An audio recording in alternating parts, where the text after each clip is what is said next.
Hahn-Tech Premium Trading Tools, professional quality tools designed to sharpen your edges. Hi guys, welcome to the demo video for our premium indicator named Standard Deviation Reversals for Thinkorswim. This is a brand new indicator that I created, and it is based on a standard deviation channels. There are two different channels included in the code, one for a short length and one for a long length. I call them slow and fast. So you have a long-term and a short-term trend determination. And you can see on the chart here, we've got some colored bars that show different trend statuses.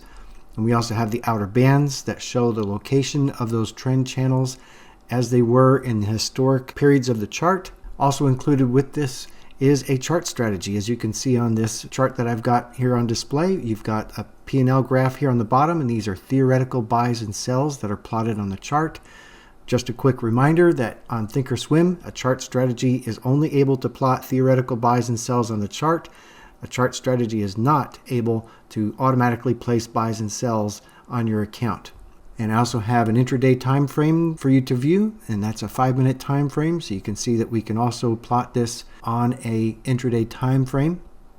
Also included is a chart study that does not plot the theoretical buys and sells, so that you can do your own research independent of the entries that I've included with this chart strategy. Also included is a custom watch list column, and that will show you the current trend stage as well as the number of bars in the current stage. It also includes a custom scan, which will allow you to scan for specific trend stages as well as the number of trend bars. And I do understand that many people are viewing this video for the first time and may be simply curious to see whether or not this indicator is a good fit for them. Now, this video is really just a demo video, and it is really serving as the complete user manual for the indicator. So we are going to be showing installation and setup. We're going to be showing you how to adjust the settings. We're going to have an overview of those settings first, and then we'll show you detailed step-by-step how each of the settings impact the behavior of the chart. Then we're going to show you some example charts so you can see how this plots on different instruments like Forex or futures or stocks. And then at the end, we're going to have a live demo so that you can see how to manage and place your orders manually in accordance with the way that the chart strategy plots them on the chart. In a minute, we're going to be showing you where to find this indicator package on Hahn-Tech.com, and I'm also going to show you a list of questions that will help guide you through the process of determining whether or not this indicator is a good fit for you. And at this time, I would like to show you a couple of items that I've prepared ahead of time so that you can understand the genesis of this indicator. In other words, why did I create this indicator? I created this indicator to solve a problem. I see a lot of people in our Q&A forum and a lot of clients that come to me for custom project requests are struggling with these trend channels. I'll go ahead and bring this in over here so that you can see it. And you can see this is the linear regression channel 50. Okay, it's just one of many that are available on Thinkorswim. This is a PowerPoint presentation. I grabbed a bunch of screenshots, and so I wanted just to show you how these trend channels are a bit deceptive, and you need to understand how they are constructed in order for you to make the best use.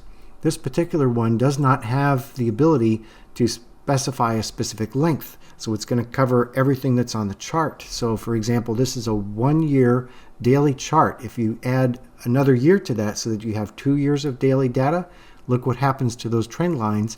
And now those areas that I had circled are really not in line with the trend channel at all. And it gets even worse than that. I've prepared a short little animation to walk you through this process. So notice these little items that I've circled here. Okay, we've got these two circles here are price reacting to the bottom trend line, and this circle here is price reacting to the center channel. And I want you to understand that when those bars were the active bar on the chart, in other words, when the chart was live at this point in the chart or this point in the chart, the channels were not in those positions at all. And that price interaction that you see on those trend lines is just a coincidence. It's the nature of the channel. It's designed to do this, but it doesn't give you any trading opportunity. Okay, those are not trading opportunities, and let me show you. I'll walk you through it step by step. We're going to go here. This is the beginning, and now off to the right here, you see that oval right there? That's the first of those 3 circles that I showed you in the previous screenshot. Okay, so we're going back in time, and now I've also circled a couple of new items. Okay, so these are areas where the price seems to be reacting to the center line of that channel. So now watch what happens as we walk forward on this simulation. Now, you see this area right here? You see price is not reacting to the channel at all. The channel is responding to the price. Watch. Okay, you see how that happens? And then look at this right here. You see this circle right here? This circle in the previous screenshot was where the middle band of the channel was. And look what's happening over here to these other circles that I drew, right?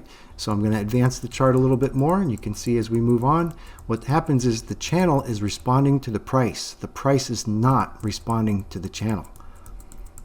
That's the end of that simulation. I've got another one here for you to help explain things a little bit more clearly, but I hope that message sinks in, that you understand that these channels can't be used the way most people are trying to use them. People are stuck in these traps, I would call them, in trying to use a tool in a way that it was never intended.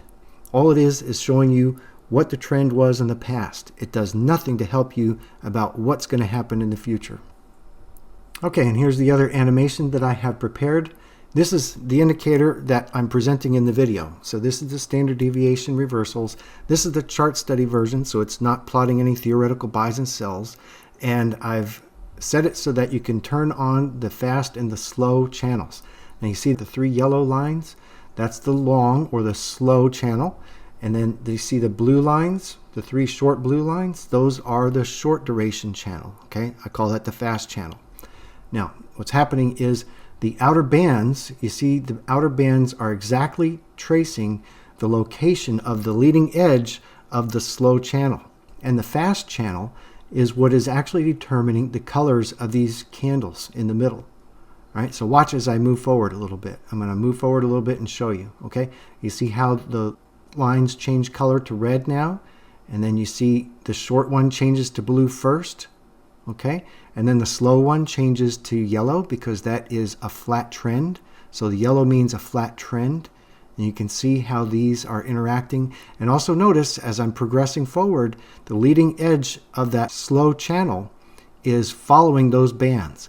So these bands, you see this point right here where that terminates, where the slow channel terminates is exactly where those dots are showing on the chart.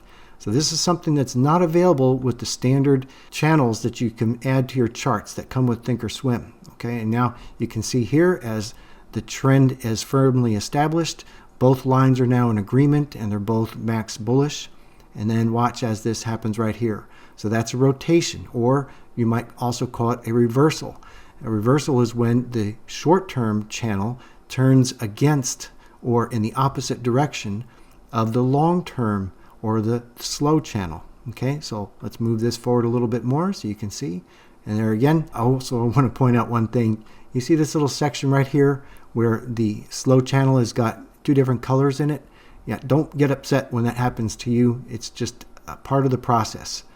And you see how both trend channels are trending together.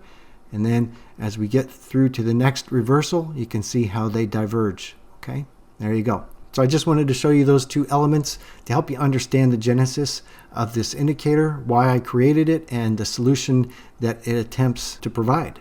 And I wanted to make sure that you had that brief overview before we start getting into the details. And now I will take some time to cover the legal and moral obligations of any video containing material of this type, which is to clearly state that I am not a professional trader. I am not a certified financial advisor. Nothing in this video should be considered a recommendation or a solicitation to buy or sell any financial instrument. Trading involves risk, and that risk means that you may lose all or more than all of the money you have deposited in your broker's account. Along with that, I will also point out that with strategies, you have some additional declarations here, right here from Thinkorswim themselves. Okay, and I'll go ahead and blow that up a little bit so that you can see it clearly. The study parameters and data use historical market data and information gathered by TD Ameritrade. All output is for informational and educational use only, is not an investment recommendation or advice, and should not be relied upon in making the decision to buy or sell a security or pursue a particular investment strategy. Okay, it's very important. I know we have to cover those disclaimers and give you those warnings, and at the same time we're making available these tools and showing you how to use these tools to identify edges in the market and setups that you might want to trade in the future. So please be very disciplined in your approach to backtesting. You want to make sure you do it carefully. You want to make sure you do it thoroughly. You want to make sure that you test everything on a simulated account before you start trading on a live account. And when you do move from simulated trading to a live trading environment, you want to do so with limited size. Those are all just basic guidelines for being smart about applying your knowledge in the markets to your trading. And I'll cap that off by reminding you that these are tools, and tools are inanimate objects. They lie on the bench until they are picked up. And if they are picked up and put into the hands of a skilled technician, then they can do marvelous things. But if they are picked up and put into the hands of an untrained individual, they can cause great damage and harm. So take this seriously, be intentional about your work, and understand that you need to take the time to learn how to use the tool properly and effectively. I also wanted to mention that this video does serve as the full and complete user manual for these indicators, and this is not really designed to be sales and marketing. I'm not trying to make a sales pitch here. My goal in this video is to show you how to adjust the various settings in the indicators to get the behavior that you are seeking to match with your existing strategies or come up with your own. But I do understand that many people will be viewing this video also to determine whether they want to purchase these indicators. So I'm going to take a little bit of time here. I'm going to show you where to locate them on our website, and I'm going to show you what's included in the indicator toolbox, and then we can get into the details. Okay, and from our list of topics, I can see that we're now on the number 2, which is where to find this indicator package on Hahn-Tech. And as soon as we get done with that, then I'll show you guys the list of questions that will help you determine whether or not this indicator is a good fit for you. And from step 3 onward, it's going to be all about how to use the indicator and how to adjust its settings. So bear with me, folks, while we go ahead and help those other folks who are just trying to find out whether or not this is a good fit for them. Here is the Hahn-Tech website, and when you go to the Hahn-Tech website, you can access the main menu at the top, go to Premium Indicators, and then select Thinkorswim Premium Trading Tools. When you do that, you will arrive at this page. You can scroll through the list of indicators that are available. They're all listed here. And here's the one that is the subject of this particular video. And you can see there are screenshots available here, 4 of them, and you can click on those to zoom in a little bit, and then we'll give you a rundown, which is really helpful, I think, for people that are trying to understand which videos to watch to determine which ones might be of particular interest to them. And you can cycle through these by clicking on that and clicking the left or right arrows, okay? And you can see that we've got the watch list described here, trend status and bar count, and it shows you some of the features as well as the scan. This is the scan that we're going to be building. It's going to have 2 different signals from the same code, and then we're going to be walking through some examples. The demo video is here available for each of these. I know we're already watching the video for this one, but if you wanted to check out the demo video for some of the others, then they're all available here. You can always click the order here button and it will cause the page to automatically scroll down to the order form, or you can simply scroll your way down to the order form, which is located here. Before I get to that, I want to just mention that this pricing that you see here, that pricing is subject to change. More than likely, by the time you're viewing this video, there's been a price increase. I do increase prices every January. And I also wanted to point out this particular package right here, which is a trailing stops and targets package.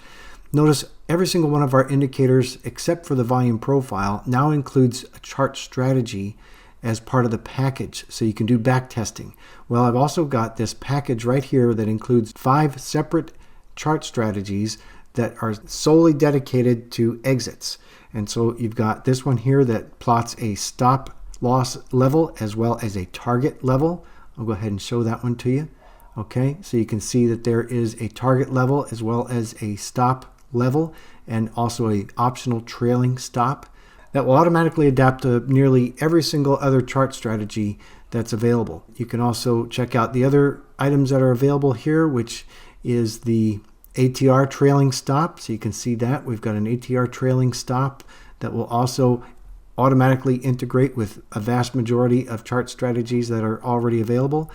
And then you also have a parabolic trailing stop. This is what this one is right here. So it emulates the parabolic stop and reverse, but it's dedicated to long or short. You have two options available. One is a long and one is a short. It's really difficult to combine both of those on the chart at the same time, so we split those out. So that is a package that includes 5 separate exit strategies that you can apply to any of the other chart strategies that we provide, and you can use that, or you can try to use any of the built-in chart strategies that are available on Thinkorswim. I'll show you those later on the video. So here's the order form, and I want to point out that this particular video is showing you the standard deviation reversals. I want to make sure that people understand when they're watching a demo video, which one do I order if this is the one that I want. So you go ahead and check that box and you fill out the other details. Notice that there are some discounts available and they're not additive. They're singularly applied. In other words, if you buy 4 or 5, you get 20% off the subtotal. You don't get 10% plus 20%. It's just a 20%. Or you can get 25% by buying 6 or more. And it's automatically computed as you make your selections. So let's say you wanted to combine this with the trailing stops and targets package that I just showed you. Notice that you're buying between 2 and 3 indicators and you're getting a 10% off the subtotal, and it's automatically computed right here on the order form. When you're ready to place an order, you click this box right here.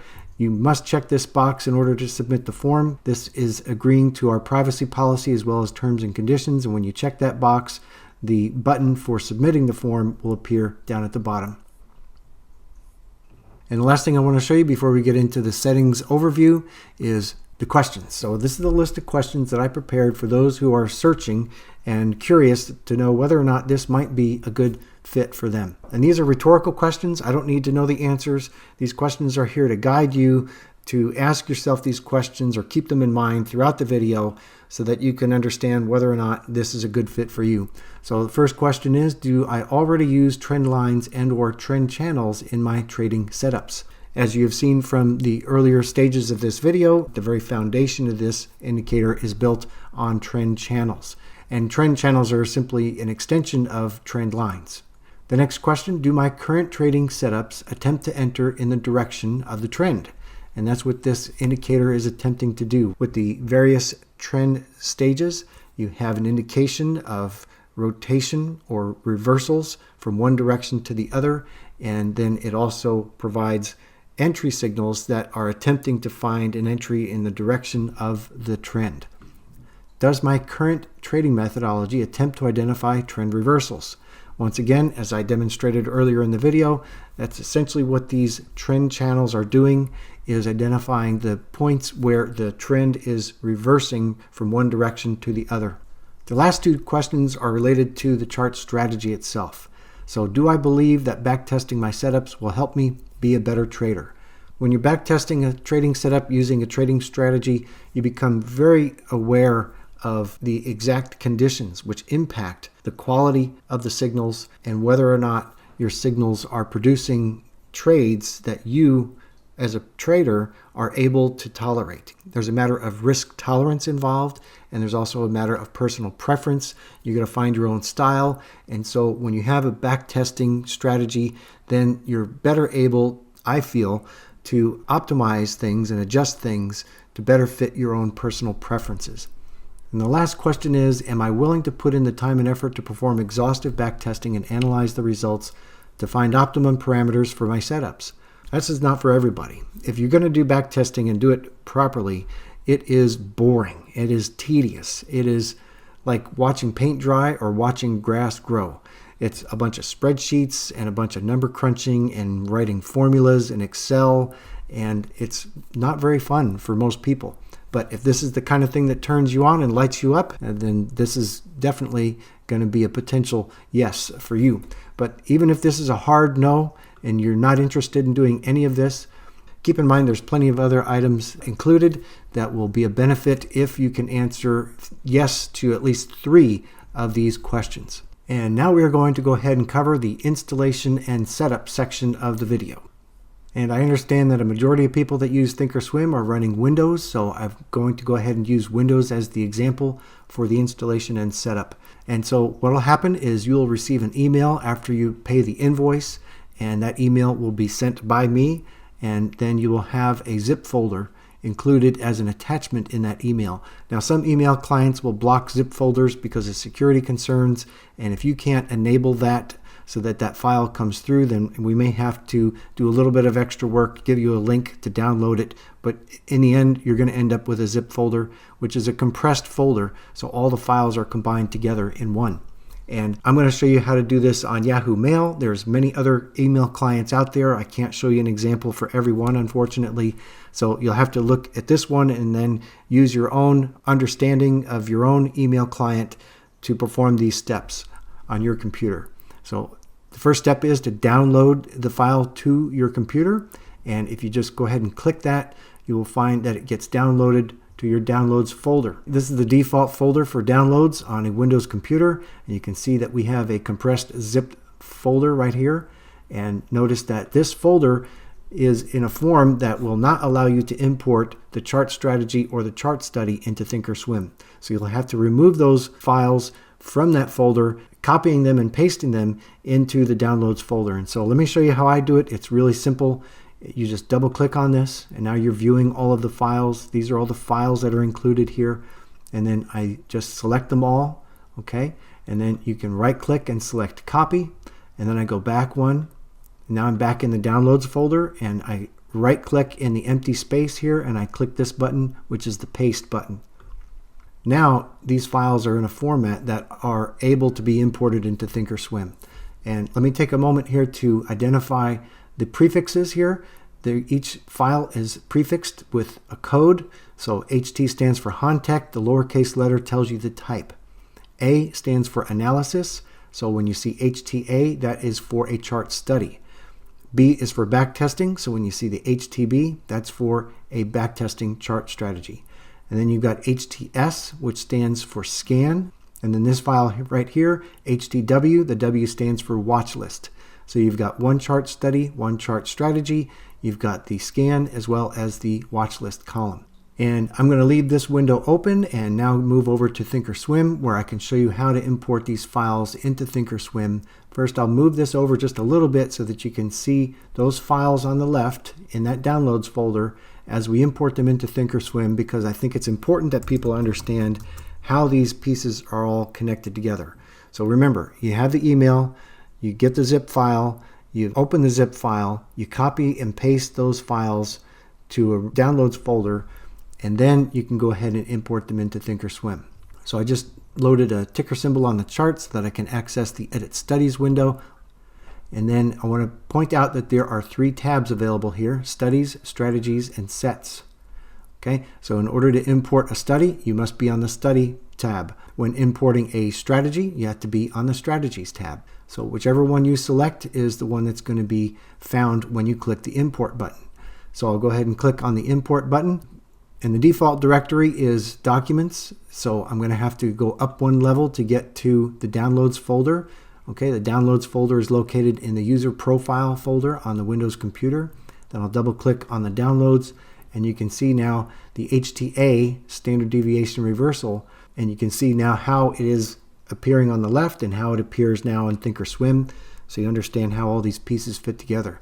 You go ahead and click Open, it will import it into Thinkorswim, and then you will be able to add it to your chart. I'm going to press Cancel here because I've already imported it into my account, and I don't need to do it a second time. I'll go ahead and hit Cancel here. Now let me show you how to load that to the chart. You just click in this box right here, you type HTA, and then you begin typing the name of the study, and there it is. You see how it appears exactly as the same as the file name. And then you double click on that, and it adds it to your list of chart studies, and then you hit Apply and OK, and there you have it on the chart. Now I'm going to show you how to import the chart strategy. I'll go ahead and access the Edit Studies window. I'm going to remove the chart study because we don't really need both of those on the chart at the same time. And then I'll go over to the Strategies tab. Okay, so remember I said in order to import a strategy, you have to be on the Strategies tab. Now I'll press the Import button, and then we want to go ahead and navigate to the Downloads folder as I showed you before. And now you can see the standard deviation reversal strategy is listed here just as it appears on the downloads folder on the left. Now you go ahead and click open, and that will import it into Thinkorswim, and then you'll be able to add it to your chart. Now I'm going to press cancel. As I said before, it's already loaded on mine, so I don't need to import it again. So now you can go ahead and type HTB and start typing the name of the study and double click that, and then you can go ahead and add that to your chart. Once you learn how to do this, it's really simple, and this is the most secure way that I have of delivering these files because it eliminates the potential for copy-paste errors, which is common. Unfortunately, we do have the risk of copy-paste errors with the scan and the watch list columns, but that's the only option we have available at the moment for getting these tools into Thinkorswim. Sorry to interrupt the flow of this section of the video, but I just wanted to give you guys a heads up. I did have to add another file to this package, and you can see that file right here. It's going to be SDR, that's short for standard deviation reversals, and no channels. So I had to create a special version of the chart strategy with no channels, because when I got to the live demo section of the video, I found that when you have the channels added to the code, it causes them not to display the chart strategy entry and exit signals at exactly the right time. It does not impact the performance at all. The signals for backtesting are identical. It only affects the chart replay on a live chart. I'll explain that in more detail in the live demo section of the video. So if you have questions and don't understand what I've just explained, just go ahead and review the live demo video section and I'll explain that more thoroughly. Now I'll go ahead and return you to the regular flow of the video. So now I'm going to show you how to set up the custom scan. Here we have our custom scan, and I'm going to go ahead and reset this. If you have a scan here that you need to save, then you need to save it before you hit the reset button, because once you hit reset, it's gone forever. So I'm going to go ahead and hit reset, and I'm going to walk you through the process from scratch. We don't need any of these stock filters, so I'll go ahead and delete all of those. And the next thing we're going to do is add 2 study filters. And we do that by clicking the Add Filter button and selecting Study. So we've got 2 study filters loaded there. And then the other thing I'm going to do is come over here to the left, and I'm going to update the top level filter. I'm going to select a category of all optionable, and then intersect with a category of all stocks, and then exclude a category of over-the-counter stocks. This is just a standard top level filter that I apply to all of my scans because it helps the scans to run faster, and it gives me a list of stocks that are widely traded for the most part. And at this point I should mention that we have a resource on the Hahn-Tech website. If you don't know anything about running custom scans, if you've never run a custom scan before, you really need to take the time to learn how to use that tool. So let me just quickly show you on the Hahn-Tech website how to locate that resource. If you go over here to the Hahn-Tech website, and from free tutorials, you want to select Thinkorswim tutorials. I'm going to open that in a new tab. And then from this screen here for free Thinkorswim tutorials, you want to go ahead and select scans. And then from scans, the very top one on the list, Thinkorswim scans beginner to advanced. I'll go ahead and scroll down here to the topics list, and you will see that we have a list of topics so that you can jump straight to an area of interest if you want to skip watching the entire video.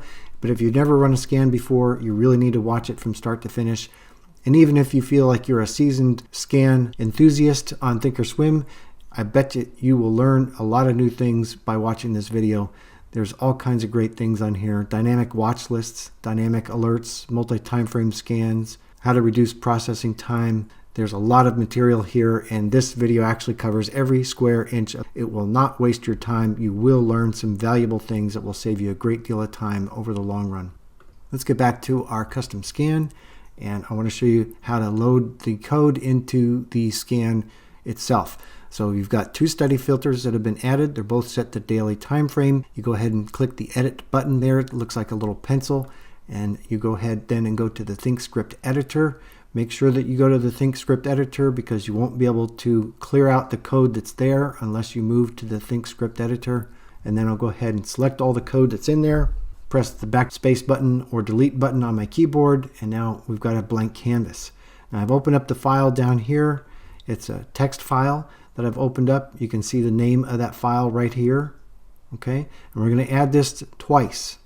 It's the same exact code. We're going to set it to 2 different signals. I'll show you how to adjust those signals next. So all I do is right click anywhere on an empty space on that notepad document and select all. And then I right click on an empty section of that same document and I select copy. And then I come over here to our study filter editor and I right click and select paste.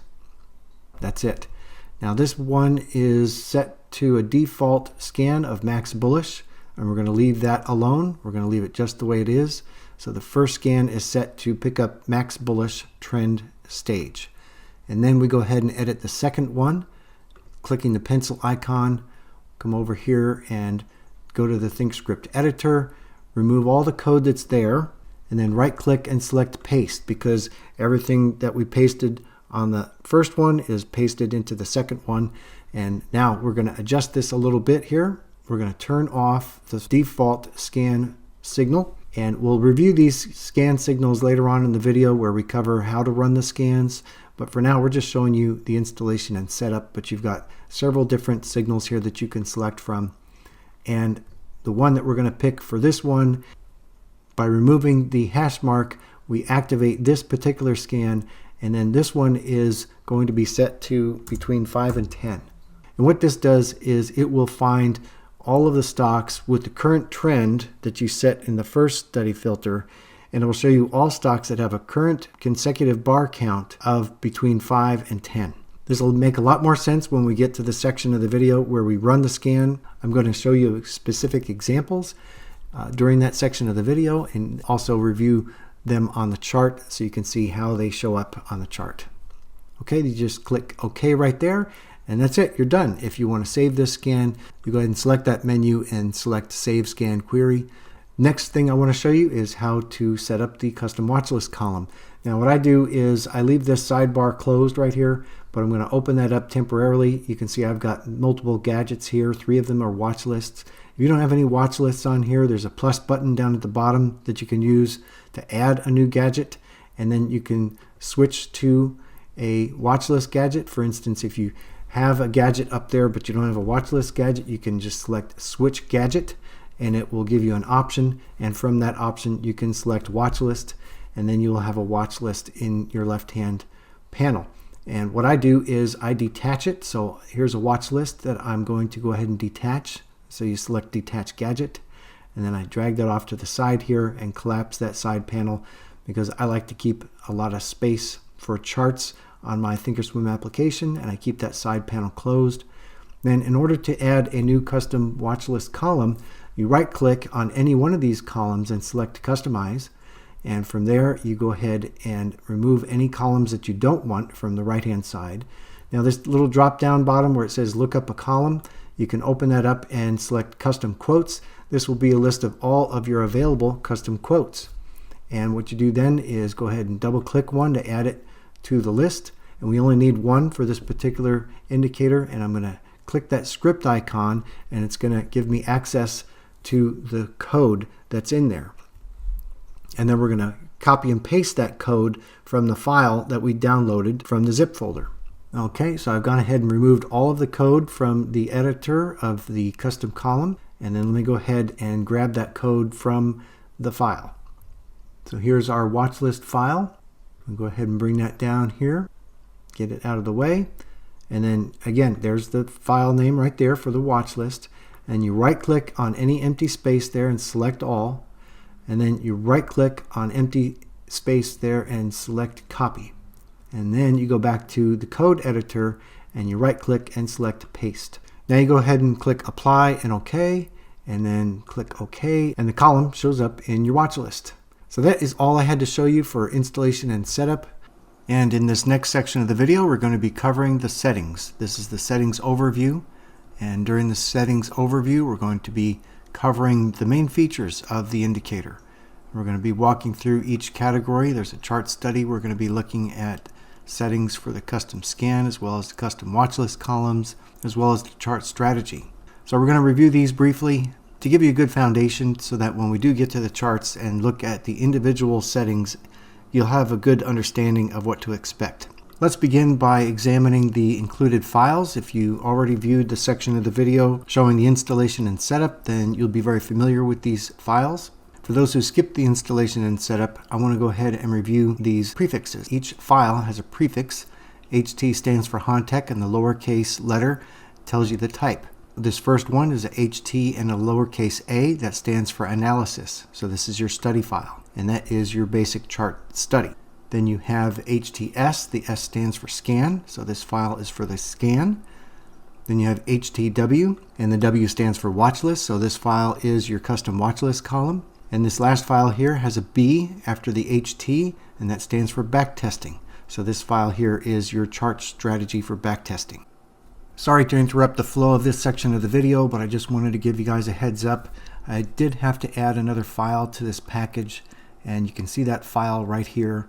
It's going to be SDR, that's short for standard deviation reversals, and no channels. So I had to create a special version of the chart strategy with no channels, because when I got to the live demo section of the video, I found that when you have the channels added to the code, it causes them not to display the chart strategy entry and exit signals at exactly the right time. It does not impact the performance at all. The signals for backtesting are identical. It only affects the chart replay on a live chart. I'll explain that in more detail in the live demo section of the video. So if you have questions and don't understand what I've just explained, just go ahead and review the live demo video section and I'll explain that more thoroughly. Now I'll go ahead and return you to the regular flow of the video.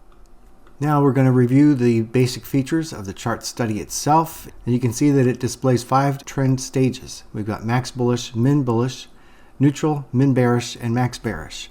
And for the min bearish and min bullish, what you're essentially looking at are pullbacks within the trend. The trend stages are determined by the slope of the fast trend channel for the short-term trend. The outer bands are colored based on the slope of the slow trend channel.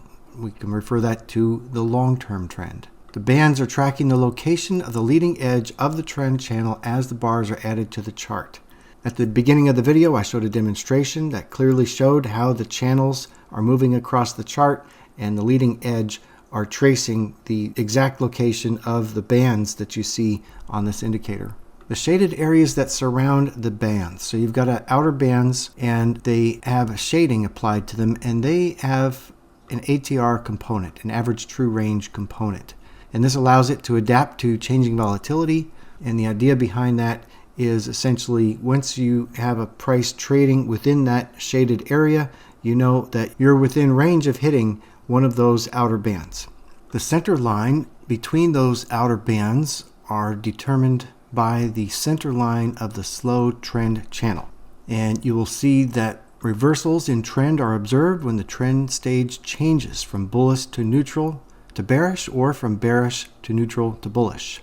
And I will show you those rotations when we get into the settings. For the custom scan, we have 2 different types of signals. One is for the trend status, so whether it be one of the 5 stages, max or min or neutral. And then we also have a trend bar count. So that will tell you the number of consecutive bars of the current trend. The custom watch list column is virtually the same. You have 2 different values. One is a color and the other is a number. The color will show you the trend stage, and the numeric value will show you the number of bars in the current trend. Then we have the chart strategy. The chart strategy includes everything in the chart study plus the following. Chart strategy plots theoretical buys and sells, also known as strategy orders on the chart. Strategy orders are used for backtesting and optimizing your trade setups. Just a quick reminder that on Thinkorswim, trade strategies are not able to place orders on a live account. You can only display those orders on your chart, and then you will have to replicate those orders manually if you want to trade those signals on a live market or even in simulated live trade. The strategy includes 2 different types of entries. You have one for the max bullish bar, that is the first max bullish bar, and then you have a short entry at the first max bearish bar. Then you also have 2 different exit types as well, and you have a long exit at the cross and close below the center line. So it has to close below the center line before that signal is locked in. And then likewise for the short exit occurs at a cross and close above the center line. So it's just the exact opposite. But keep in mind that the exit bar has to close on the other side of the center line in order for that signal to be locked in. Then you also have some intraday time frame options. We have the ability to adjust trading hours, start and end time, and the start and end time creates a span of time during which new entries are allowed by the strategy. So this allows you to backtest a scenario. For example, you have extended hours loaded on your chart, but you don't want any of the trades to occur outside of the regular session hours. So you use the trading hours start and end time to determine what is your allowable trade entry time frame. And then you also have the ability for flattening the position before the market close or at a specific time that you set for this setting. Basically, it's allowing you to backtest a scenario in which you close all positions before the regular session closes, or you can turn it off to backtest a scenario in which you hold positions that you take intraday and hold them overnight. Then you have two different types of trade sizing. You have shares or equity. With shares, you simply enter the number of shares that you want the backtesting to include, and then with equity, then you go ahead and enter your own account equity and then add in what percent of equity you want each trade to use, and that will automatically adjust the trade size to fit whatever it is that computed value works out to be. Again, in Thinkorswim, we don't have the ability to automatically get your account equity or keep track of the account equity throughout the process, so it's a fixed value that you input, and we'll show you exactly where that setting is located. And that's it for the main features. Now we're going to be going right into the charts, and I'm going to show you each of these settings step by step. And we'll begin with the settings that are dedicated to the chart strategy itself. And the first setting is trade size. So let's zoom in on the chart here so we can see some of these orders. You got a SDR long entry here. That's short for standard deviation reversals, SDR. So that's a long entry trade there. There's a short entry trade right there. So that's a minus 100. So the first setting we're going to view is the trade size. So let's go ahead and move this over to the side here and examine this setting. So the default is shares, and you can choose between shares or equity. So when you have it set to shares, it ignores account equity or percent of equity.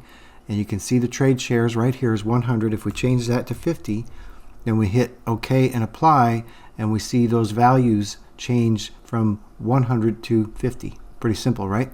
Now let's go ahead and adjust that setting back to default, and I'm going to change this one from shares to equity.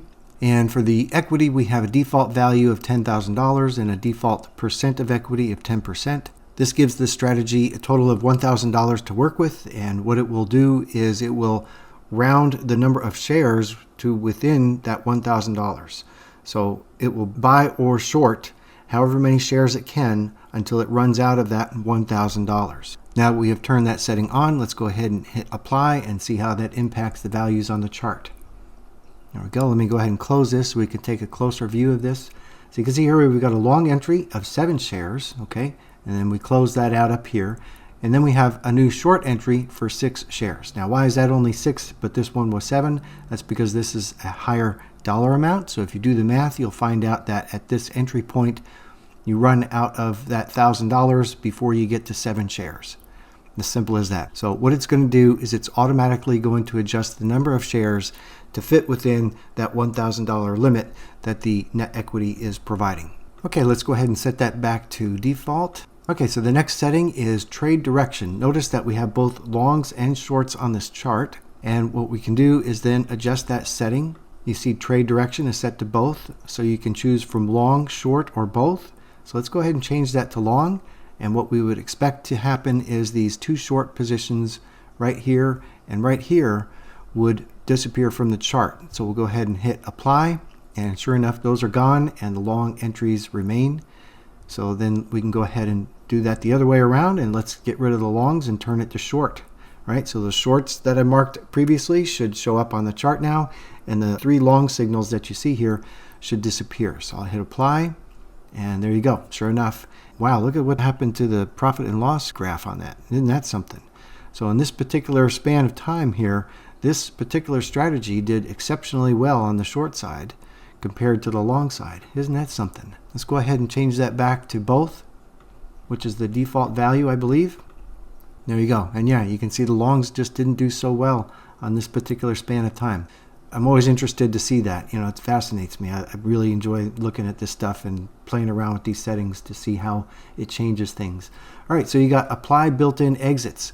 Well, what are the built-in exits? Well, let me show you. Let me cancel out of this, and then let me go ahead and zoom in here to this little signal right here. Okay, you've got long entry right here, and then you've got an exit right here. That's what the LX stands for. It stands for long exit. And you can see the number of shares is down to 0 right there.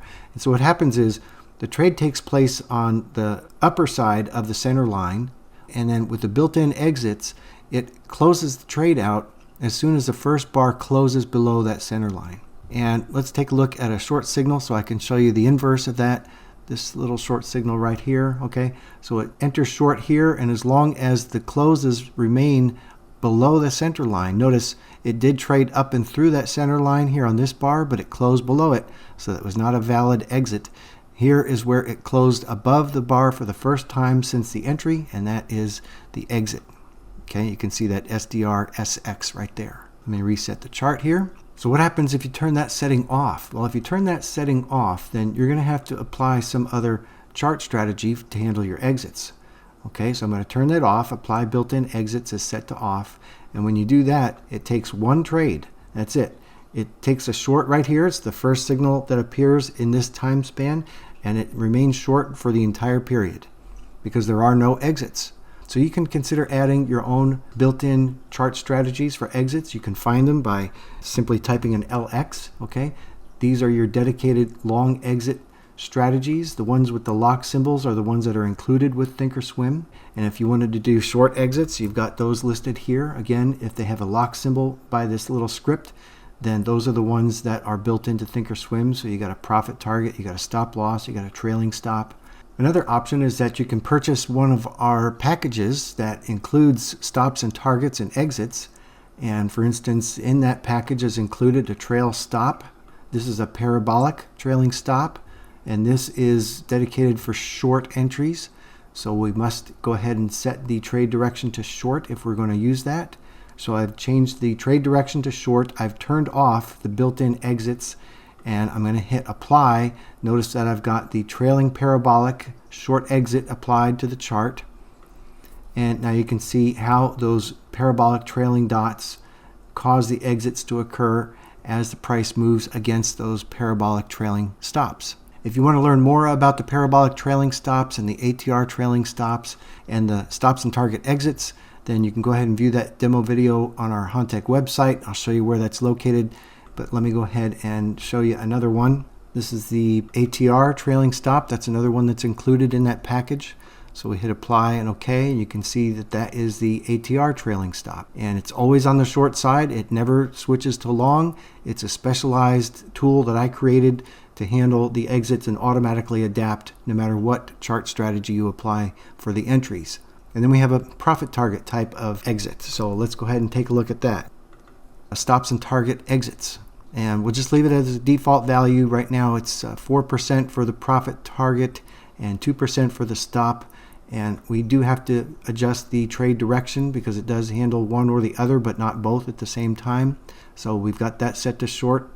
Our entries are set to short. We'll hit apply and OK. And you can see, I'll zoom in on this so you can see what happens here. That magenta line is the stop and the target is the cyan colored line.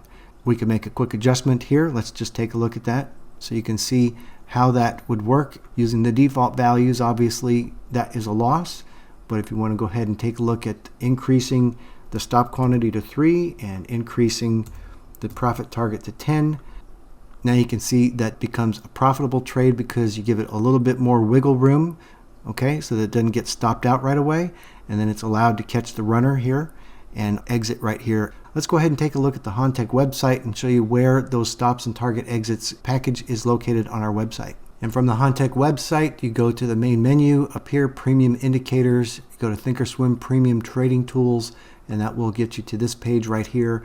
And if you scroll down all the way to the bottom, that's where our trailing stops and target packages are located.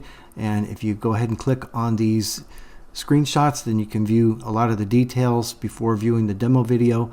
But this is the one that I just demonstrated last, was the stops and targets. It also includes a trailing stop. And you've also got the option for the ATR trailing stop, which you can see here. And then you can see also the parabolic stop. So you got a parabolic stop type of exit as well. And those are all listed right here. You've got 5 total included in this package: stops and target exits, trailing parabolic long exit, trailing parabolic short exit, and the same with the trailing ATR. You've got 2 different files there, one for the long exit, one for the short exit.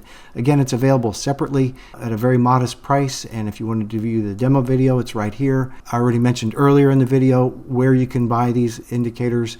They're all listed right here, and this is the trailing stops and target. Let's go ahead and move on to the rest of our settings. Okay, so what I've done is I've reset those settings to default. So now we have it set to trade direction both, and apply built-in exits is set to yes. Now we're going to get into the apply trading hours. So this section right here, okay, you've got these 3 separate inputs are all tied together and handle the trading hours. Right now the default is set to no, and then you've got an intraday trading start that begins at 10 a.m. and the trading end ends at 1500 hours, or about 3 p.m. And when you're adjusting these times, you need to take note of what time zone you have set on your chart. My charts are set to Eastern time zone, and if you have some other time set on your chart, you're going to need to take that into account and adjust your intraday trading start and end times accordingly. So let's go ahead and move this over to an intraday chart. Right now this is a daily chart, so let's move over here.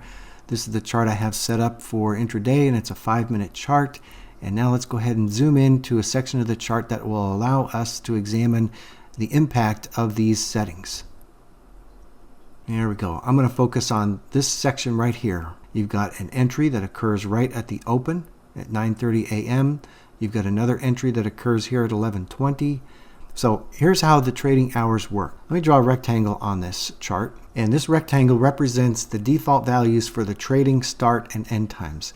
And again, the start and end times create a span of time within which only new entries are allowed. Exits are allowed outside of this time zone. It's only impacting the specific entries. And you can see that this trade entry right here is outside of that time span. And that is because that setting is currently turned off. So let's go ahead and turn that on and examine its impact. There it is right there, apply trading hours. Okay, we set that to yes. Now what should happen if we hit apply is that this first trade here at the first bar of the market open should disappear, but this one should remain. This short entry should remain. Let's go ahead and hit apply and see the result. There you go. So that first one is outside of the trading hours, and now it's taken off of the chart. So what if we wanted to include that? Well, then we have to make sure that our trading hours include the first bar of the regular session. So I'm going to change that intraday trading start to 9:30 and then hit apply, and you can see that that signal appears. So what I've essentially done is extended this rectangle all the way to the first bar of the chart. Now let's examine the impact of the end time. So we've got this one right here at 11:20. Let's say we wanted to cease all new entries after 11 a.m. Okay, so I'm going to adjust this rectangle, and you don't really have to use this rectangle when you're adjusting the settings. I'm using it just to make sure you understand exactly how it's being applied. All right, so we go ahead and change this to 1100 hours, right? This is the intraday trading end. So now the settings will match what I've drawn on the chart for that rectangle. And go ahead and hit apply, and that short entry should disappear from the chart, which it does. Let's go ahead and set that back to default values. And notice we also have a timeout SX. So we've completed our review of the settings for the trading hours, and now it's time to review the next setting. Let me go ahead and clean up this chart, remove that rectangle, and I want you to focus on this timeout LX. You see the timeout LX right here at the top, and then right here all the way at the right. So that setting is found right here below your intraday trading start and end times. Let me go ahead and turn off the apply trading hours so everything's back to default. You see the intraday flat time is 15:45. Well, if you examine the timestamp on these bars where you see the timeout SX, then you'll find that that is the 15:45 bar. So what if we wanted to exit a little earlier? Let's say we wanted to exit 3 bars earlier. Well, that would be 15 minutes on this particular time frame. So let's set it to 15:30. And what we expect to see is the timeout SX should move 3 bars to the left when we hit apply. And it does. Let's go ahead and take another 3 bars off of that by changing it to 1515. And when we hit apply, we should see the timeout SX move 3 more bars to the left. Okay, I think you get the idea now. How would you turn off the timeout LX? And again, I want to remind you that this particular setting is enabling you to test 2 different scenarios. Scenario 1 is you can't hold positions overnight because of your restrictions on your account or preferences, whatever. And you want to back test so that all positions are closed before the regular session ends. And then if you turn this setting off, then you can back test a different scenario in which you do hold positions overnight. And how do you turn it off? You simply change that value to 0. When you change the intraday flat time to 0, you turn off the timeout exit. Hit apply, and you can see now the timeout exits have disappeared from both of these trading sessions, and the backtesting system is able to hold positions overnight. For example, right here. You've got a short entry over here, and instead of exiting before the market closed, it held it overnight because we've turned that setting off, and then it got taken out here for a profit. So that's how you backtest those 2 different scenarios using that setting. I'll go ahead and set that back to its default value and refresh the chart so you can see the impact of that setting. It's not always going to improve situation. You can see in this particular case, it made a huge difference between whether you're making money or losing money. But it's not going to work that way in every case. In some cases, it's going to be better off the other way. That's why we have the chart strategy, which enables you to backtest and optimize these things for the stocks that you want to trade and the time frames that you want to trade and the particular risk tolerance and risk reward ratios that you are looking for. Okay, and this concludes the settings that are strictly dedicated to the chart strategy. I'm going to outline those here so that you have them in view. All of these settings marked in this rectangle are strictly for the chart strategy. You will not find them in the chart study, you will not find them in the custom watch list columns, nor will you find them in the custom scan. So we're now going to start reviewing the settings that are common to both the chart study and the chart strategy. And let me scroll down here to that section of the settings and go ahead and mark those which are common to the chart study and the chart strategy. Notice that we also have another group of settings below that which are simply look and feel. In other words, these bottom settings have nothing to do whatsoever with the performance of the signals or the behavior of the chart strategy or the chart study, except for just a simple look and feel. It's going to change how things display on the chart but not impact the signals in the least bit. And I think it's going to be best to move to a daily time frame on this so that you can see things a little bit more clearly. We're going to be adding the channels to the chart so that you can see the impact of these settings, because these next group of settings will actually impact the channels themselves. So I'm going to jump ahead just a little bit. I'm going to go ahead and set display channels both. We're going to come back and review that setting later, but for now I want to go ahead and turn those on the chart, and now let me go ahead and zoom in on that chart to make them a little bit more clear. So you've got the yellow 3 lines right there, and then you've got the 3 lines that are blue and they're dashed. Okay, the shorter lines are for the short term or the fast channel, and the yellow lines, the longer lines, are for the slow channel. And the first item here is price, and this price is what controls the center line. I actually have different prices that you can assign to each of the plots. All right, you've got one here for the center line, which is price. Then you've got one for the upper band, which is set to high. And then you've got one for the lower band, which is set to low.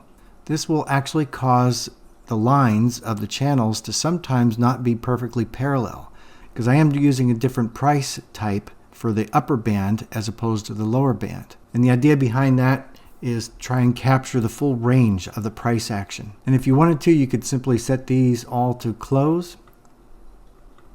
And that would be the default values that you would find in many of the built-in channel studies included with Thinkorswim. We go ahead and hit OK and apply. You can see that those channel lines now are perfectly parallel to one another because all 3 price types are identical. They're all using the close. Very subtle change, but it's available there for you to adjust as needed. I'll go ahead and set those back to default. Okay, now that those have been set back to default, I want to go ahead and show you the length. So you've got the band length and the trend length. And that's how I differentiate the short trend from the long trend. The band length is actually the long or the slow channel, and the trend length is the short channel or the fast channel. And you can see right now that the default values are 50 and 21. And I recommend that whatever you do for adjusting these, you always make sure that the band length is larger than the trend length, because otherwise you have things reversed. And you don't want to have the slow turn into the fast and the fast turn into the slow. Although someone might be interested to try that just to see what happens. I can tell you that all 5 trend stages are based off of the fast channel. So whatever changes you make to the slow channel really don't impact the signals at all, except for the exits, because the exits are handled by the slow channel.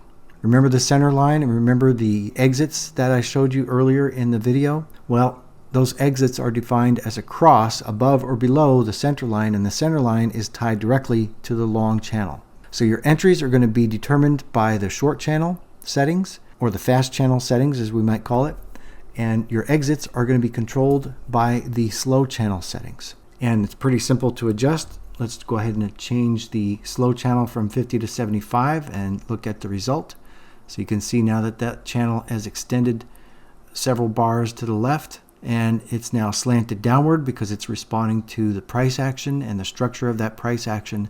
And so now it's showing red instead of yellow, and you can see the band colors have corresponded with that change. I'm going to go ahead and set that back to the default value of 50 just so you can see that difference. Now watch the chart as I hit apply. I'm going to go ahead and move this down out of the way here, okay? And then go ahead and watch the chart as I hit apply. Okay, so that had a pretty significant change, and again, the only signals that were impacted were the exit signals. Now let's go ahead and examine the settings for the fast channel. All right, it's currently set to 21. What if we wanted to set that to 15? There you go. You can see now with it set to 15, it's responding to a much shorter span of the price action, and they're slanted upwards. And the default value is 21, so let's see what happens if we change that to 34. There you are. So they flatten out a little bit, and you can see that each time you make a change, the color of the trend stages, right, the paint bars on the chart, they're changing and updating accordingly. So you can see how that setting is going to impact the trend stages. So just to review those settings, the first setting is controlling the center line of the slow channel. The next setting is controlling the upper band of the slow channel. The next setting here is the lower band of the slow channel. And then you've got the band length, which is the length of the slow channel, and then the trend length, which is the length of the fast channel. I'll go ahead and set that back to 21. Now we can examine the impact of these next 2 settings right here. Standard devs up, standard devs down. I'll go ahead and change those to minus 1.5 and 1.5. And really all that does is it brings those outer bands closer to the price action. So it makes those outer bands easier to hit. Now those outer bands are not used for any of the signals at this current time. So this is a feature that is kind of built in for upgrades. It's there for those who purchase these indicators to experiment with and research on their own and provide feedback. And if at some point I receive enough feedback about some suggested enhancements or new features, then I may include those in a future update. But for now, they are only there to guide you in your research, and you may use them apart from the signals that are generated by the chart strategy itself. I went ahead and set those back to default values. Now, trend adjustment factor. This is a really tough one to describe, and this trend adjustment factor is really not intended to be adjusted at all. I suggest that you don't adjust it. I suggest that you just leave it alone. But I will go ahead and demonstrate its impact, and we'll go ahead and adjust it down to 18. Large changes should have a minimal impact. That is the way I structured it on purpose, so that if you do make adjustments, it's going to have a very small impact. You have to make very large changes to have any impact whatsoever. But essentially what it does is it changes the sensitivity of how the neutral trend is determined. Okay, a lower value is going to find broader ranges of neutral trend. You're going to have more of the yellow bars and less of the others. Let's change this back to 36 so you can see exactly how that works. Okay, you can see the yellow bars there.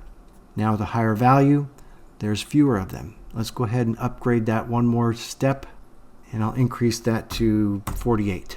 Let's move this down so you can see the impact.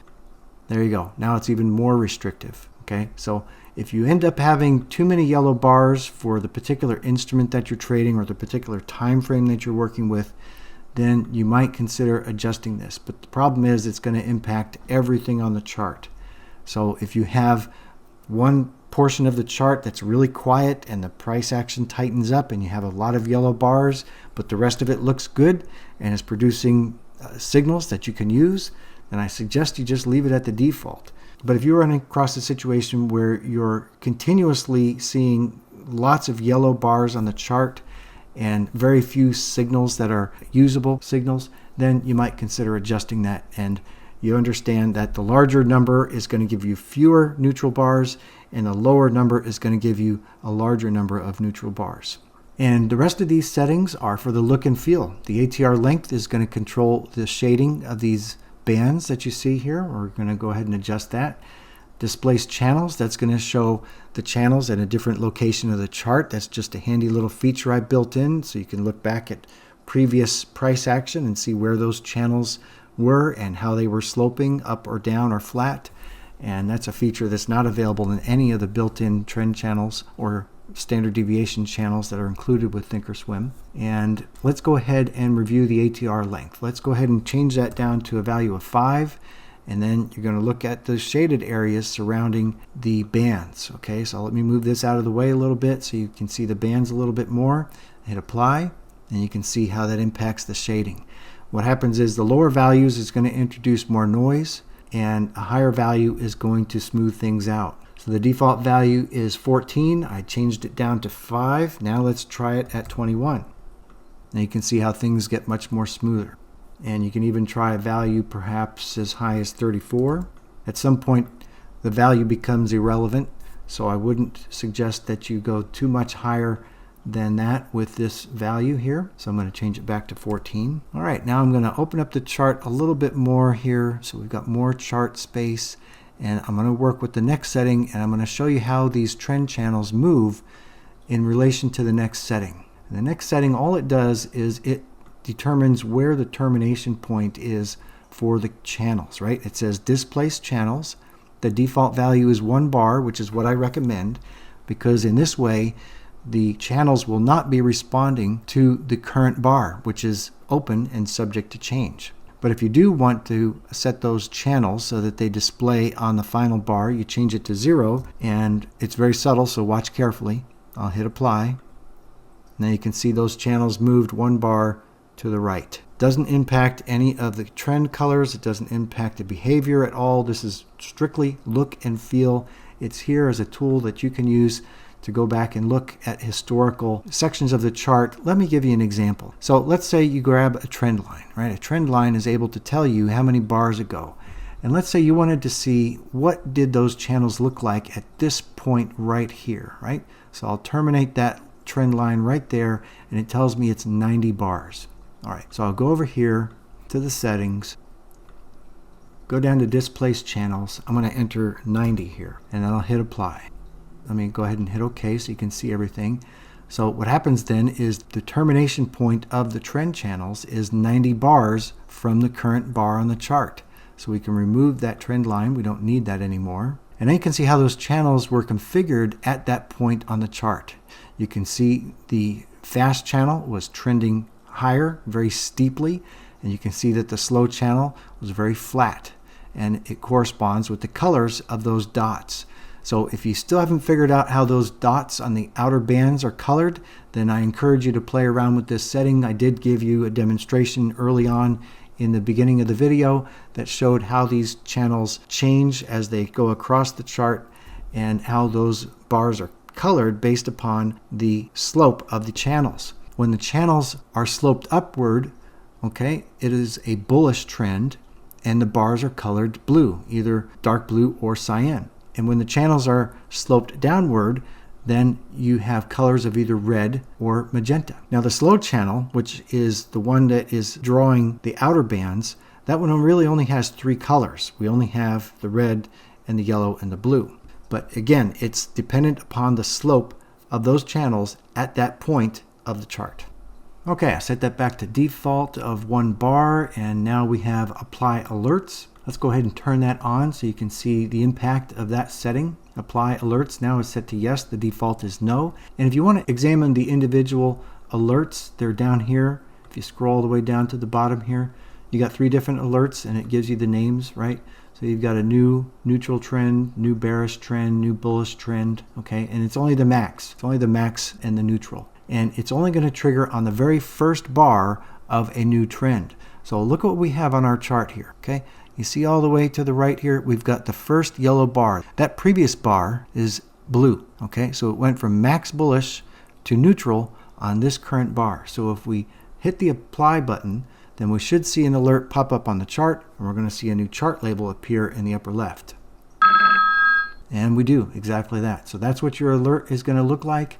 And that's the label that appears. Now that label is going to show you the number of consecutive bars of the current trend and also activate the alerts. Okay, so we can turn that back off. Display trend method. We've got 3 options here. We can turn it off entirely. The default is paint bars, but I feel that this indicator is really not very useful without those trend bars because the trend stages are actually what determines the entry signals.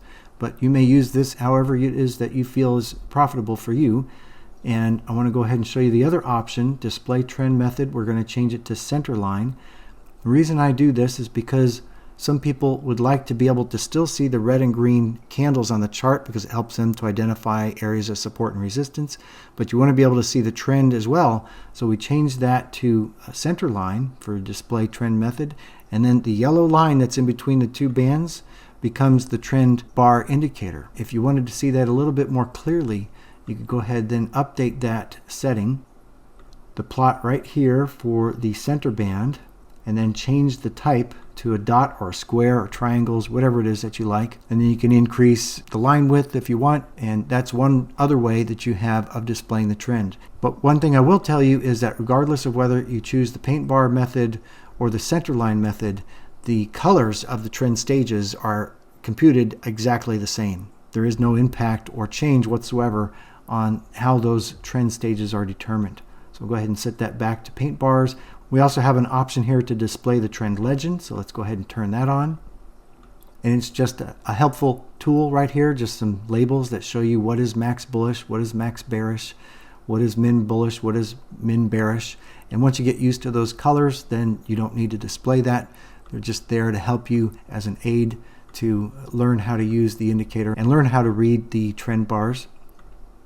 We'll turn that back to no. And again, the display channels, you've got the option to display none, or you can display one or the other, the fast or the slow, or you can display both. I've shown you 2 of these settings. I've shown you how to display none, how to display both. So let's go ahead and change this to fast, hit apply.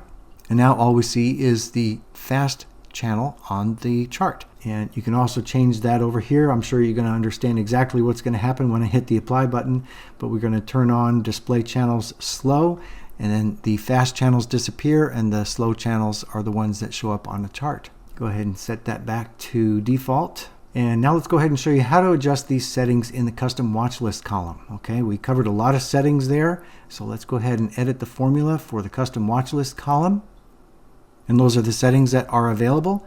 You remember the price, high, low, close 3 is the default. Remember the price for the upper band and the price for the lower band. That was default set to high and low, so you can update those as you like. For instance, if you wanted to set them all to close, you just simply type that in.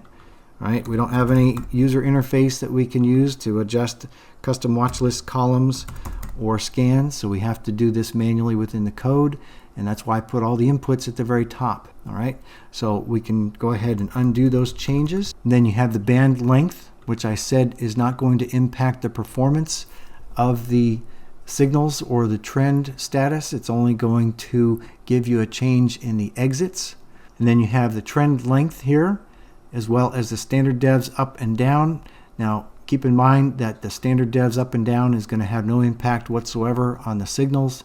So we're probably going to remove that one as well. And then you have the trend adjustment factor, which I cautioned you against adjusting unless you have some extreme circumstances. And keep in mind that all of these settings are going to be exactly the same in the custom scan. So just as a quick review, I'm going to be able to remove the standard devs up and the standard devs down, because those are not included in any of the signals generated by the watch list columns or the scans. And let's take a look at the topics list for our video. Let's see, we covered the impact of settings on the chart study as well as the strategy. We also covered that for the custom watch list columns and the scans. And the next section of the video, we're going to cover the custom scan. We're actually going to run a couple of custom scans. I'm going to bring in a chart, and we're going to thumb through a few examples from the results list of the scan. I'm also going to include the custom watch list column in the results section of the scan so that we can learn a little bit more about how to interpret the values and colors it displays. So let's go ahead and get things set up and ready for running some scans. Here we are at the scan screen for Thinkorswim, and as you can see, I've got a scan from a previous video already loaded. So I'm going to show you how to reset this to its default parameters. And just a quick note, if you have anything here that you haven't saved on your platform, before you hit the reset button, make sure you save anything that you've got here, because once you hit the reset, it will be gone for good. So I'm going to go ahead and access this menu right here and click the reset button and then confirm yes. We don't need any stock filters, so I'm going to take off these 3 stock filters. And I'm going to add a couple of filters. I'm going to add study filters specifically, so you click on the add filter button and then you select study. And I'll do that again a second time. We're going to leave them both to daily time frames. The same code is going to be installed on each of these, and we're going to use different signals for each because the scan includes multiple signals that you can select from. Before I go ahead and load the code into those study filters, I'm going to go ahead and update my top level filter. So I'm going to select a category of all optionable and intersect with a category of all stocks, then exclude a category of all over-the-counter stocks. And that's just a basic top level filter that I use for almost all of my scans that I do for clients. And the idea being that this will limit the number of stocks that the scan code has to run against, and it will generally give you a list of stocks that are actively traded and common among most traders. And now I've updated the study filters to include the scan for this particular indicator. You can see that listed right here, the standard deviations, reversals. I didn't show those steps because I already included that in the installation and setup. So if you missed that section of the video, please go back and view that. It will show you how to set this scan up exactly as I've done here for this example. And then the other item that I also did was I added a custom column to the results list. In order to add a custom column to the results list, you simply right click over any of these column names and select customize, and then you can add or remove columns as you want from the results list. And notice that I've got custom 01. This is the custom column that we created during the installation and setup. So this is our custom watch list column, and that will display along with the results for the scan. And I also have a chart to show some examples from the results list. And so we're going to run some scans here and then look at some of these on the charts. Now, if you've never run a scan before on Thinkorswim, then you really need to get educated on how to use the scan tool on Thinkorswim. It's got a ton of features, and it's very complicated if you want to take advantage of all that it has to offer. And we do have a resource on the Hahn-Tech website, so let me go ahead and take you there and show you how to get there. You go to the Hahn-Tech website, and from the top menu, you select free tutorials, and then you click on Thinkorswim tutorials. I'll go ahead and open that in a new tab. Then from the list on the left, you go ahead and select Scans. And then once that opens up, you select Thinkorswim Scans Beginner to Advanced. There is a list of topics with timestamps so that you can jump straight to a particular topic of interest. But if you have never run a scan on Thinkorswim before, you really do need to watch the video from start to finish. So there's lots of great stuff in here, how to add condition groups, how to apply top-level filters, as I just demonstrated. You got dynamic watch lists that you can do. You got the condition wizard that you can use to build custom conditions, multi-time frame. There's a ton of material here. Dynamic alerts is another great one. So even if you're a seasoned professional on running Thinkorswim scans, I highly recommend this video. It will not waste your time. It will improve your workflow and help you get more done with less time. Now let's go ahead and edit the study filter, and you can see that the settings are listed right here at the top, just as I showed you for the custom watch list columns. So when I showed you how to adjust those settings, you also learned how to adjust them here. Now I want to go ahead and scroll to the bottom, and the bottom is where all of the scan signals are located. Okay, so here is the scan signals section, and you can see only one is active, and only one can be active at any given time. The default one is for max bullish, so we're going to leave it at that. and you can see there's many other different types of signals that you can select from, even some other items down here that are different, and we're going to be updating that on the second study filter. So let me go ahead and hit cancel because I'm not saving any changes there. This is the one that we're going to change. This is the second study filter. So let me scroll down to the bottom where we get to those signals. And the first thing I'm going to do is turn off this one because we can only run one at a time. And so I'll scroll down here and I'll go ahead and turn this one on. Okay, and this is for a range. So we want to have a bar count minimum and max.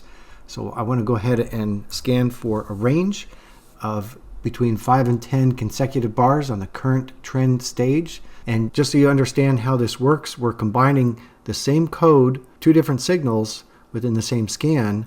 The first study filter is going to be looking for max bullish. The second study filter is going to further refine those results to max bullish only within these bars between 5 and 10. Okay, so we'll hit OK to accept those changes and then click the scan button and view the results.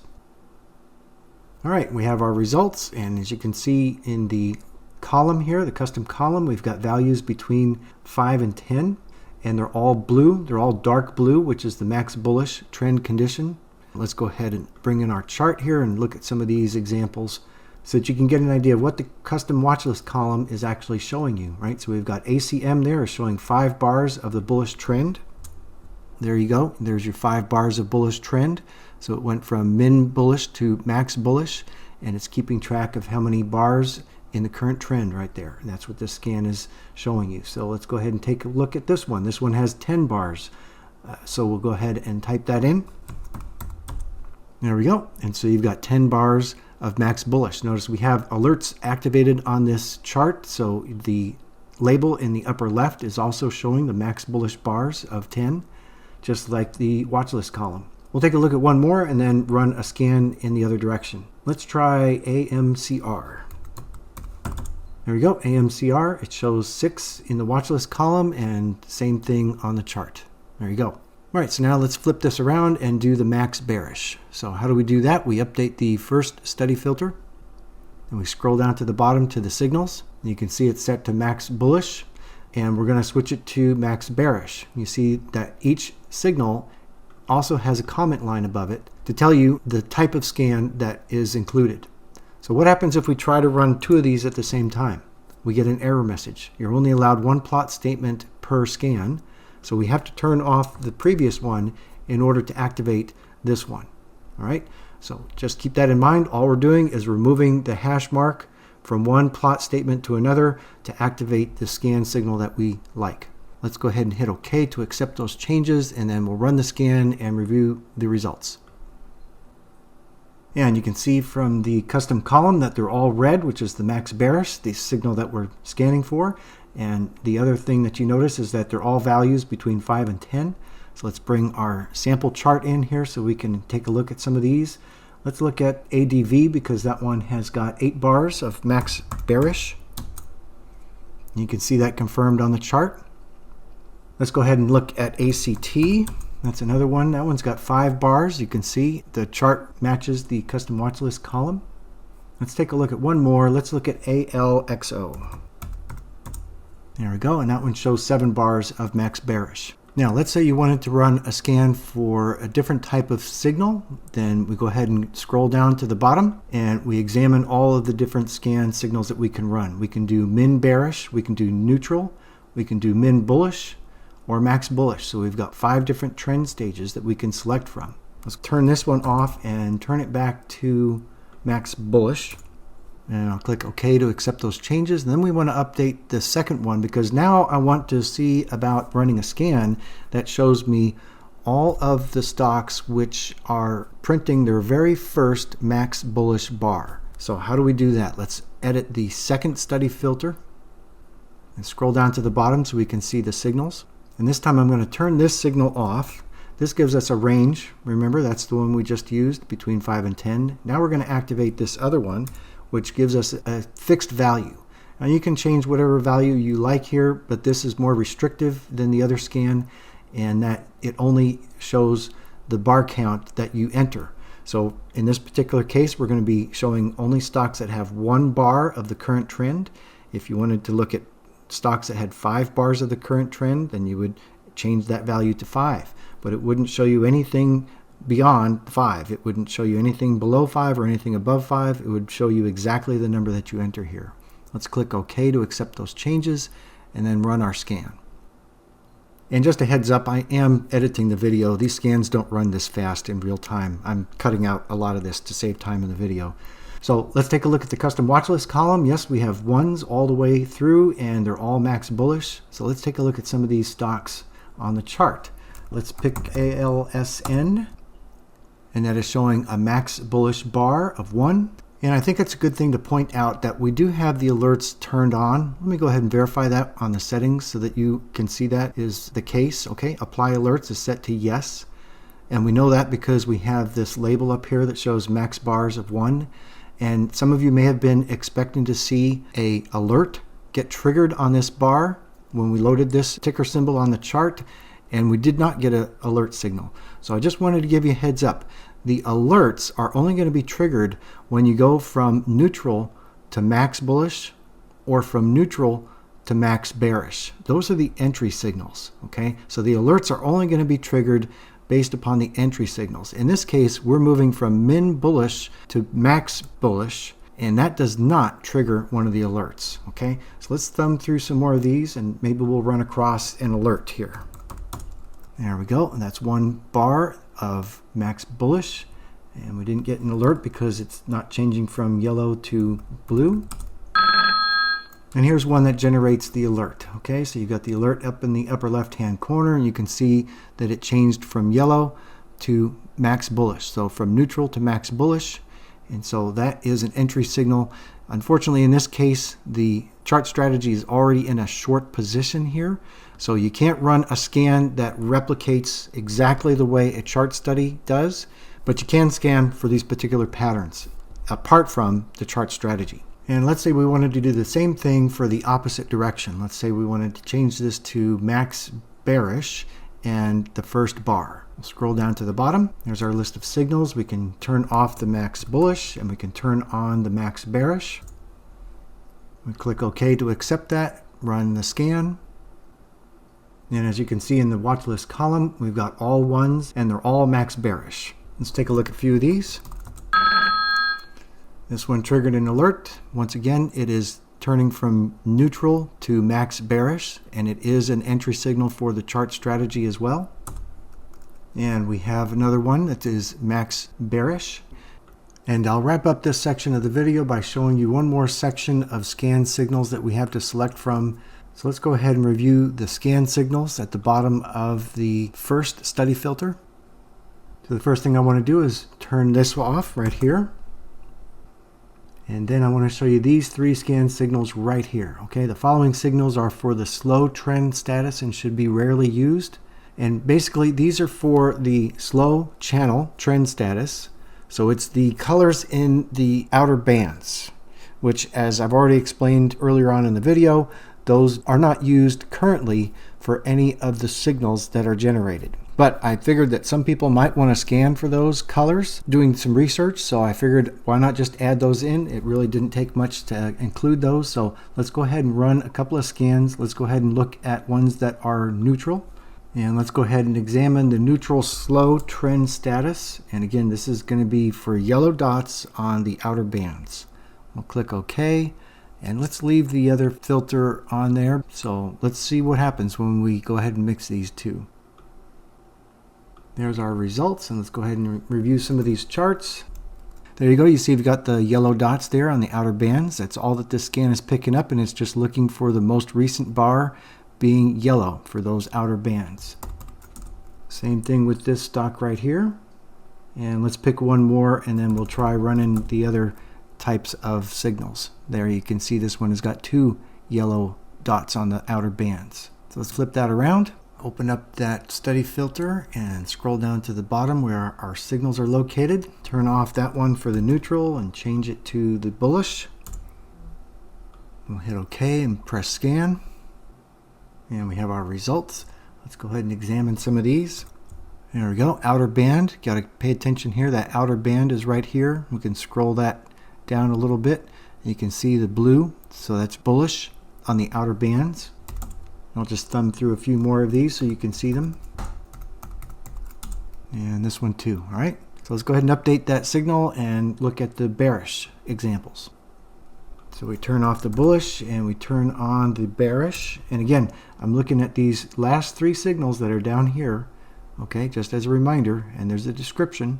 And these are for the slow channel. Okay, so now we're going to be looking at bearish or red dots on the outer bands of the channel. Okay, let's go ahead and take a look at some of these. That's red. Okay. And boy, a lot of these are off the chart here, so I've got to scrunch this up a little bit. But that's what that scan signal is scanning for. It's those red dots on the outer bands there. Okay, so we've looked at all three of those. And this concludes the section of the video where I show you how to do the custom scans. And the next section of the video is going to be the example charts. Now I'm going to go ahead and review some charts with you, and I'm going to show you some different chart types, different aggregation periods, different ticker symbols, futures, forex, and things like that to answer people's questions. Some of the most common questions I get are, does it plot on tick charts? Does it plot on range bar charts? Well, we're going to go ahead and review some of those so that we answer those questions in the demo video. And I've selected a daily chart for this section of the video, and we'll go ahead and update this chart style to a Hahn-Tech. Now, watch carefully what happens to the plots and the signals and the P&L graph on the bottom when I change this to a Hahn-Tech candle. Absolutely nothing. And that's something that I always make a point to mention whenever I show a Hahn-Tech chart during a demo video, is to explain to everyone that on Thinkorswim, when you set your charts to the Hahn-Tech candles, it only affects the display of those candles. It changes nothing with any of the other indicators that are on your chart. All of the indicators that you apply to a Hahn-Tech chart are always going to be using the natural open, high, low, close data points of the candles, not the modified open, high, low, close of the Hahn-Tech. So if you need a solution that is computed based on the Hahn-Tech candles themselves, I've done that for many clients before, and I've also created solutions using Hahn-Tech candles in the Q&A forum. But I wanted to make sure that everyone is aware that the Hahn-Tech candles on the chart does absolutely nothing for chart studies on Thinkorswim. I'll go ahead and set that back to a candle chart. And the next thing I want to do is review some of the different aggregation periods. So I've got one saved here for a 1600 tick chart. So let's go ahead and examine that. There we go. So we got a 1600 tick chart. So you can see we have signals that are being plotted. We even have the timeout exits are working here. And if you scroll through the chart, you can see that there is something peculiar about tick charts in that the prefetch, which is a unique feature to Thinkorswim, is not functioning for tick charts. It also does not function for range bar charts. So what happens here is this whole section of the chart is empty, is blank, because there is no prefetch. Now, how does that impact the signals? Well, the problem is if you've got moving averages, especially exponential moving averages, then you're going to have a problem because these signals are not fully computed yet. Okay, they're based off of moving averages that have not had enough historical data to be fully computed. And so you have to be very, very careful about using tick charts or range bar charts for backtesting. And my recommendation, my strong recommendation, is that you do not try to use tick charts or range bar charts for backtesting, because I do not believe you can reasonably expect to be able to replicate what you have in a tick chart backtest in a live market environment. And I will also mention that tick charts vary widely from platform to platform. If you look at tick charts from 3 different platforms, you're going to get 3 different results. So if you think that you're going to be able to backtest and optimize something on one platform using a tick chart aggregation period and move that over to another platform, you're going to be terribly disappointed. It's not going to work at all. And the same thing for the range bar charts. Range bar charts are even more challenging because those are predicated upon the starting point. Let's go ahead and switch this over to a range bar chart. And again, here's the problem. You don't have a prefetch. And so how many bars does it take before your exponential moving averages and all the other metrics are fully computed? Without the prefetch on Thinkorswim, you really have no way of knowing exactly when those signals can be trusted. And again, I'll mention the range bar charts are predicated on the starting point. So if you change the starting point, you change the bars, because everything's built one bar after another. There's sort of a recursive nature in the way that range bar charts are computed. Okay, I'm going to flip this back to a daily chart, and then we're going to look at some different ticker symbols. So let me open up a watch list gadget here. Okay, and I've got it linked to red, and this is a Euro US dollar pair. This is a Forex pair, and you can see that you've got entries and exits are being plotted. And again, this is a daily time frame. So it looks like it works just fine here. Obviously, going to have to work on the optimization for the back testing because it's all red in the profit and loss graph here. And you got the US dollar Japanese yen pair on the Forex. So this one is in an uptrend, and it looks like the strategy is able to handle that pretty well using default settings. And here's the US dollar Canadian pair. I'll look at some futures. There's a Bitcoin futures. There's a Japanese yen futures contract, so very similar to the US dollar Japanese yen pair. And I've got another watch list here so we can look at some of the index equity futures. So this is the E-mini S&P. There's the NASDAQ E-mini. We can look at the Russell as well, and we can look at bonds too. Anybody want to see gold or crude oil? I'm flipping through these rather quickly, but you can pause the video at any time you want if you want to check out those and see them in detail. So, and also you've got your index ticker symbols, right? SPX, here's NDX, and those are index symbols, so they don't have any volume data. I can assure you that this indicator does not include any volume data, so there is no dependency there. You'll be able to use it on ticker symbols that don't have any volume at all, like index ticker symbols. Okay, and I think I've reviewed everything that we need to there. That's covered it all. Let's go ahead and set this back. So this concludes the section of the video in which I show you the example charts, and let's check our topics list. And now we find that we are now entering into this section of the video, which is going to be the live demo section of the video.